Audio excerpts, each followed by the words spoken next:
Hindi po natin iisipin na sila ay hindi nakahuli dahil wala silang alam sa pangingisda. Ito ay mga professional fishermen. Alam nila kung saan itatapon yung net, alam nila kung nasaan nag-iipon-ipon yung mga isda. Pero sa pagkakataon na to, nang sila ay pumunta sa laot at nangisda, kahit isa, wala silang nahuli.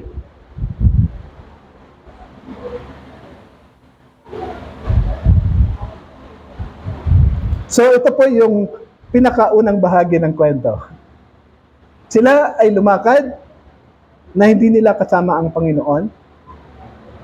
At ang naging resulta, bagamat expert sila, wala silang nahuli. Second portion. Verse 4, sabi po dito, early in the morning, Jesus stood on the shore, but the disciples did not realize that it was Jesus. So, pangalawang bahagi, kasama na pala nila. Nandoon na pala ang Panginoon nanonood sa kanila. Dahil siguro sa magulo ang kanilang isip, dahil siguro sa marami silang bagay na agam-agam, hindi nila nakilala ang Panginoong Jesus. Umaga na po ito, early in the morning. Jesus stood on the shore, but the disciples did not realize that it was Jesus. He called out to them. Sabi ng Panginoon, mga kaibigan, wala ba kayong isda dyan? Parang kaswa lang. Sabi nila, ang tipid nila sa salita, sabi nila, no. Sabi ng Panginoon, mga kaibigan, wala ba tayong isda dyan? Sabi nila, wala. Naaalala ko po dito, may naaalala po akong kwento dito sa akin itong sagot. Yung, mayroon akong classmate sa college na lumabas ng gabi para bumili na, mayroon siyang bibilhin doon sa tindahan.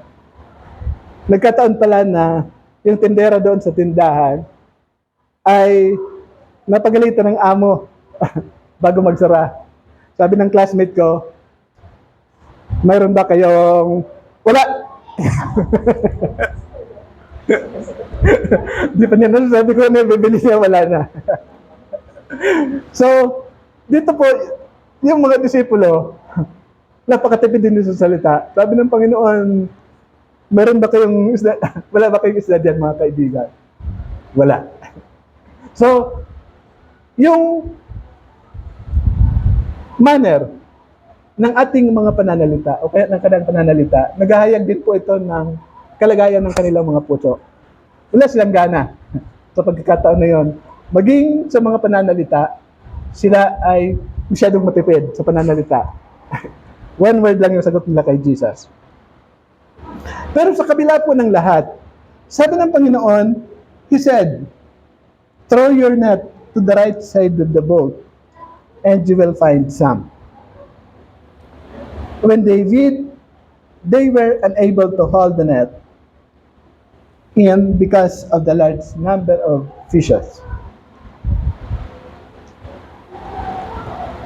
Maari po palang mangyari sa ating buhay bilang mga Kristiyano na ang Panginoon lagi natin kasama pero hindi natin siya na-recognize. Maaring mangyari sa buhay natin ng mga mananampalataya na kahit ang Panginoon ay hindi na tayo iniiwanan gaya ng kanyang pangako na hindi ko kayo pababayaan, hindi ko kayo iiwan. Pero hindi natin nararamdaman ang kanyang presensya. Nangyayari po ito sa ating mga buhay. May mga pagkataon na nagaganap ito sa ating buhay. Sa kabila ng lahat, kahit tayo ay hindi natin siya pinapansin. Sa kabila ng lahat, hindi natin siya nararamdaman. Sa kabila ng lahat, hindi tayo tumatawag sa Kanya. Ang Panginoon ay patuloy na nangungusap. Sa pagkakataon po na to, kahit napakatipid ng kanilang sagot, no. Patuloy pa rin na nangungusap ang ating Panginoon. Sabi niya, ilaglag niyo ang net sa kanan. Hanggang sa sila ay nag-respond.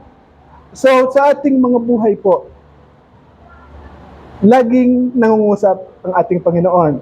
Regardless kung ayaw nating makinig, regardless kung umiiwas tayo, regardless kung lumalayo tayo, ang Panginoon ay patuloy pa rin nangungusap sa atin. Hindi po siya nagsasawa. Hindi siya nanghihina. Hindi siya nawawala ng pag-asa.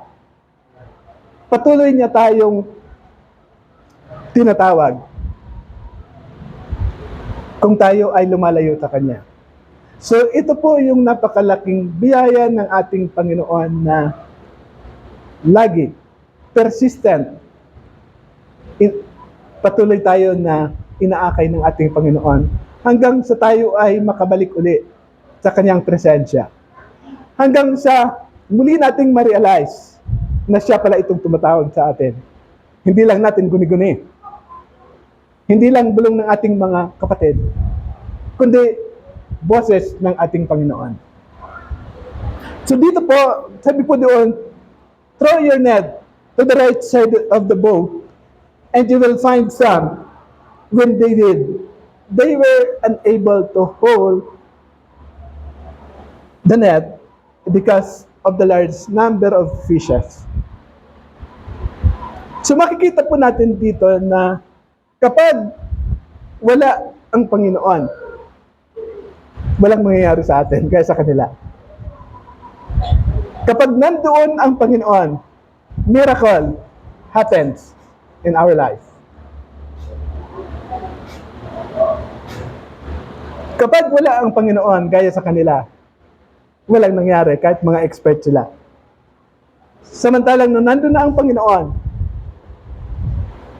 mayroong milagro. Unang-una, napakaraming isda.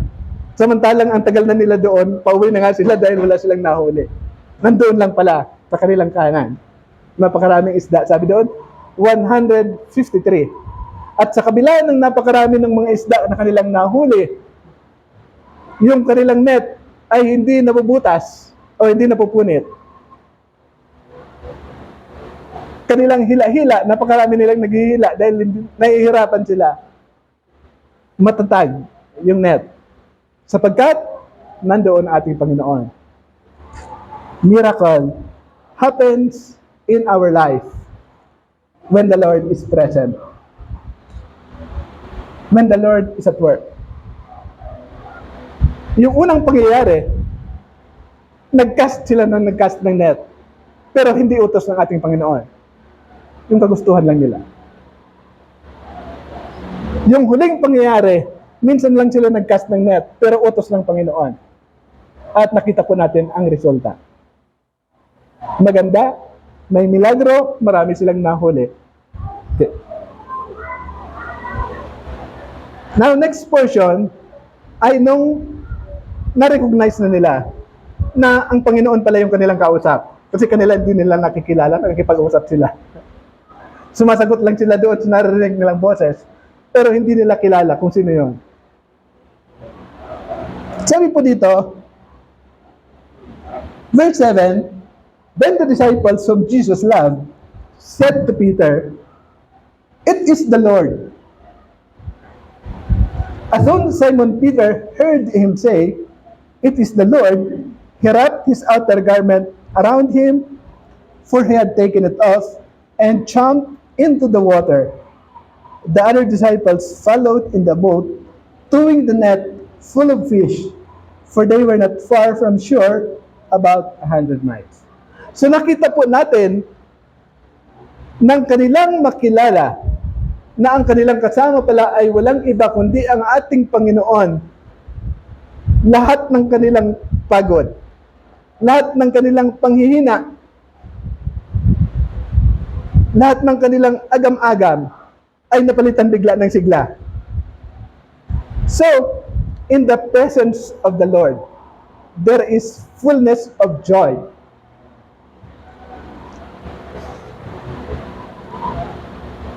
biglang sumigaw, "It is the Lord," sabi ni John, the beloved. Sumigaw siya ng sigaw ng excitement na ang Panginoon ang ating kasama.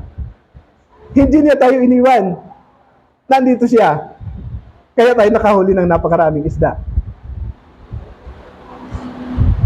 Ito namang si Peter, dahil sabi doon, hinubad niya yung kanyang outer garment, kanyang sinuot yung kanyang garment, at kanyang sinuot, tumalon siya sa dagat. Kapag tayo ay tumatalon sa dagat, di ba? Okay lang na nakahubad ka kasi tatalon ka naman sa dagat.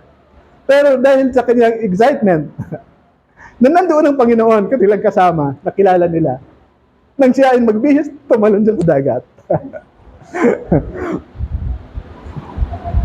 So, nakikita po natin ngayon dito sa kwento na ating nababasa na kung nasaan ang Panginoon, mayroong magaganap na milagro na maganda.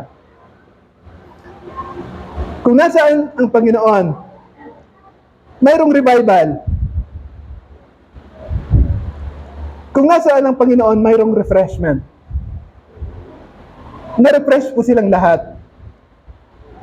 Nakalimutan nilang lahat kung ano ang dahilan bakit nandoon sila.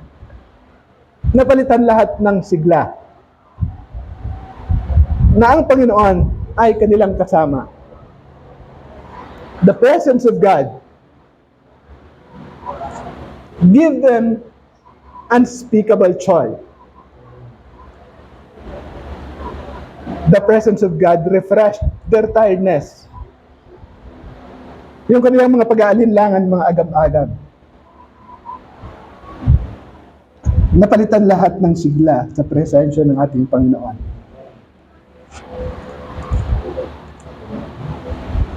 Verse 8, the other disciples followed in the boat, towing the net full of fish, for they were not far from shore, but 100 yards. When they landed, they saw a fire of burning coals there with fish on it and some bread.